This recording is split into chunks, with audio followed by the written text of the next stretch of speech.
Okay, let me see here. I got my view messed up. Oh, Dr. Valerie. Okay, so there's a minute. Got our evaluations in, and we've got our second speaker, which is Peter Brissette. Peter is talking about his research into the 80-20 rule. Peter Brissette, the 80-20 rule, Peter Brissette. Take it away.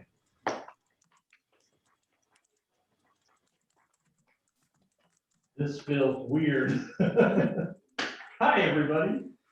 Thank you, Mr. Toastmaster, fellow Toastmasters in the room and online. Glad that you're all here.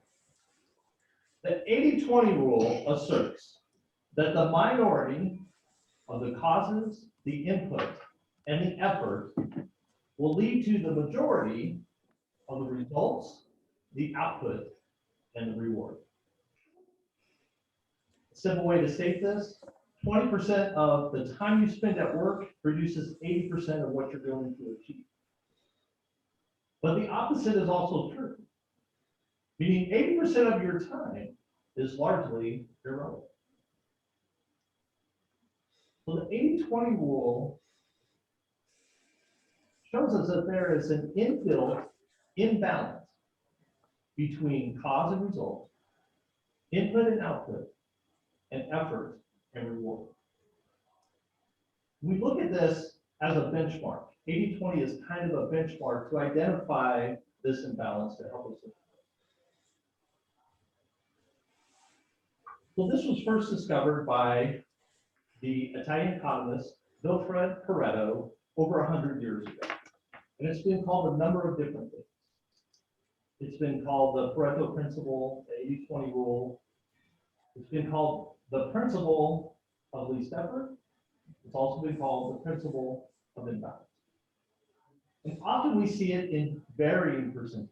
Sometimes it breaks down as 65-35, or 70-30, or even 95-5. I want to give you a few examples today, observations and things that I've learned to kind of give us an idea of where we see imbalance happening and 80-20 rule represent. The first one is movies. So there's a study done a few years ago. They looked at 300 movies that were released over an 18-month period. 4 of those movies generated 80% of the gross revenue. So 1.3%. Meaning 296 of the movies, 98.3%, only produced 20% of the revenue.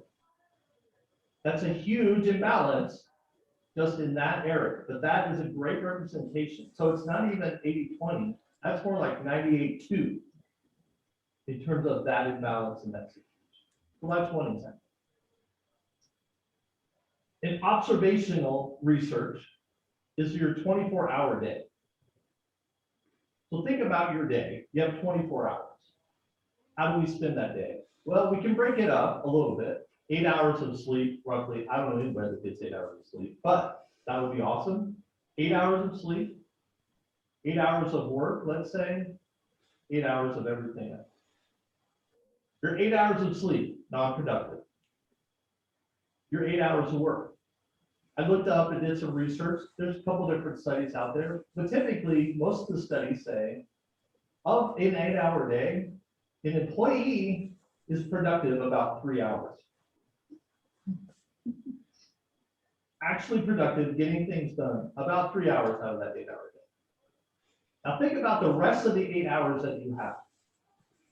How productive are you the rest of that 8 hours of actually getting things done between meal prep, driving if you're going to the office, chasing your kids around? Like how much of that time might you be productive? If you could say 2 hours, I think that would be really good in that eight-hour period. So out of the 24-hour time frame, we got about 5 hours that are actually really pretty productive. That's 20%. So 20% of our time actually achieve the productive result in our 24 hours. The other example I want to give you is something that I learned in my business. So when I first started my business 11 years ago, I was starting from zero. So 100% of the work that I was doing was just project work. Somebody pay me some money to do something, please. And I would go out, I would get a job, they would pay me, I would do it. And quickly I found out, oh, I've done all this work, now it's a new month. I don't have any work. I gotta go get some more work. And I would go chase down some more projects. And about 6 to 8 months in, I thought, well, maybe there's some other services I can provide that my clients will pay me every month for, that I can do on a recurring basis. So we started to add those things and put those in place. So very quickly, I realized this is much better. I don't have to start the month at 0. So that began to shift. So now 20% was recurring revenue, 80% was one-time. So what I began to do over the years, and I still do today, and I'm very focused on this, I really try not to do project work that doesn't also include recurring revenue.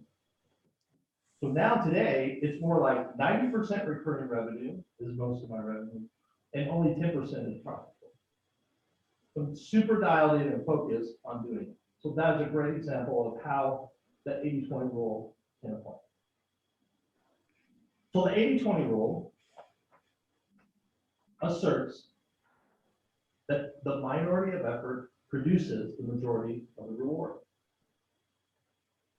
And we can begin to look at this inbuilt imbalance in how the world works. Begin to recognize that. There's not a linear or one-to-one ratio to effort and reward. And the more that we begin to recognize that, we can actually make some changes. So the question for you is, how can you begin to recognize this imbalance?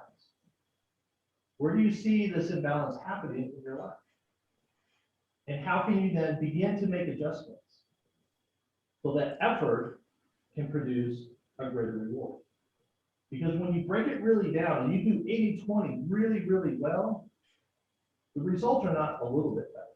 The results become exponentially better because of how the imbalance works. Mr. Toastmaster.